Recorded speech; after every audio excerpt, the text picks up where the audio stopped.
आज हम बात करने जा रहे हैं इंग्लिश के बारे में। इंग्लिश को कैसे आप जल्दी से सीख पाएंगे। हर कोई इंसान जो इंग्लिश नहीं जानता है वो इंग्लिश सीखना चाहता है और जल्दी सीखना चाहता है। मैं बता दूं, जल्दीबाजी में कोई भी चीज़ें नहीं सीखी जाती है, उसमें समय देना पड़ता है, उसे समझना पड़ता है, तभी सीख पाते हैं। कई सारे कैंडिडेट ऐसे होंगे जो अभी इस वीडियो पे देख रहे होंगे।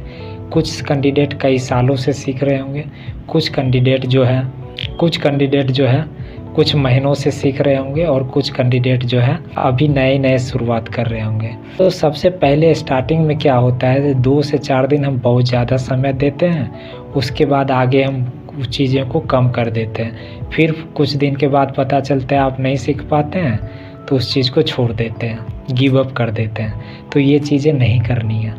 सबसे पहले आपको ये चीज़ अपने टाइम मैनेजमेंट को ध्यान रखना होगा। टाइम मैनेजमेंट अपने लाइफ में बनाइए।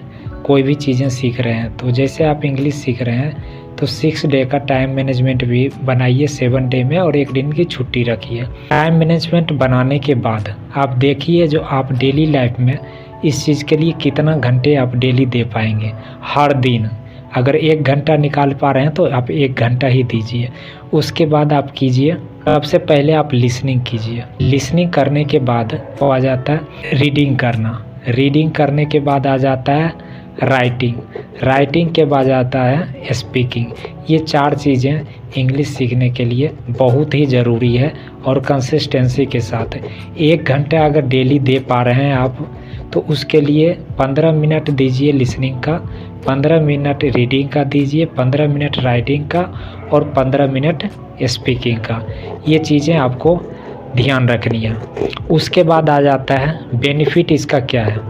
लिसनिंग में आप जैसे अपने मन पसंदीदा कोई एपिसोड्स देख सकते हैं या किसी का मोटिवेशनल वीडियो देख सकते हैं, या जो भी आपको चीज़ें अच्छी लगती है उसको इंग्लिश में देखिए।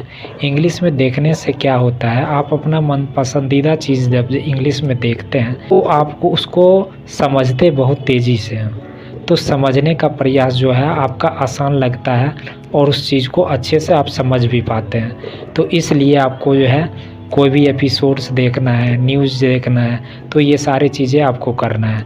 उसके बाद आ जाता है रीडिंग का। रीडिंग में जैसे कोई स्टोरी आप देख सकते हैं, वीडियो स्टोरी देखने के बाद उसमें देखिए जो वो कैसे पढ़ रहे हैं, ठीक है। उसके बाद आवाज़ को जो है म्यूट कीजिए और ख़ुद से उसको रीडिंग कीजिए। ये रीडिंग करने के बाद अपने नोटबुक में राइट डाउन कीजिए। अपने नोटबुक में राइट डाउन करने के बाद आप उसको खुद से रीड कीजिए और रिकॉर्डिंग कीजिए। देखिए जो आपकी क्लियरिटी कितनी अच्छी हो रही है और कहाँ मिस्टेक हो रहा है। अपने मिस्टेक को फाइंड आउट कीजिए और फाइंड आउट करने के बाद फिर से उसको रीड कीजिए। आप देखेंगे 10 से 15 दिन में आपका जो है रीडिंग का जो है स्किल अच्छी हो जाएगी। इससे आपका जो है माउथ का एक्सरसाइज होगा, और माउथ का जब एक्सरसाइज होगा आपके अंदर बोलने में क्लियरिटी आएगी, पढ़ने में क्लियरिटी आएगी। ये चीज़ें रीडिंग से हो जाएगी। राइटिंग करेंगे तो आपके अंदर राइटिंग वाले में क्या आ जाता है, वर्ड मीनिंग के बारे में आपको पता चलेगा। कई सारे वर्ड्स की स्पेलिंग आपको पता चलने लगेगा, आप अच्छे से अंडरस्टैंड कर पाइएगा।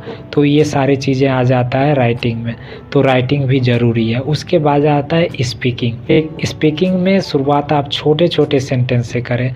जैसे टेंस में आ जाता है प्रेजेंट टेंस का सिंपल सेंटेंस की शुरुआत करें, पास्ट टेंस का सिंपल टेंस का शुरुआत करें, पास्ट इंडेफिनिट का। उसके बाद सिंपल फ्यूचर का टेंस शुरू कीजिए। उसमें छोटे सेंटेंस होते हैं जो डेली लाइफ में ज़्यादातर यूज होता है। वहाँ से आपको कॉन्फिडेंस लेवल बिल्ड होगा और आपको हेजिटेशन नहीं होगा बोलने में।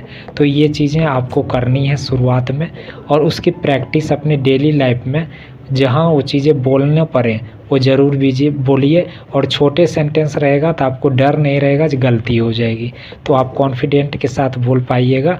उसके बाद धीरे धीरे उस वर्ड को, उस वाक्य को बढ़ाते जाइए, आपका कॉन्फिडेंस लेवल बिल्ड होते जाएगा।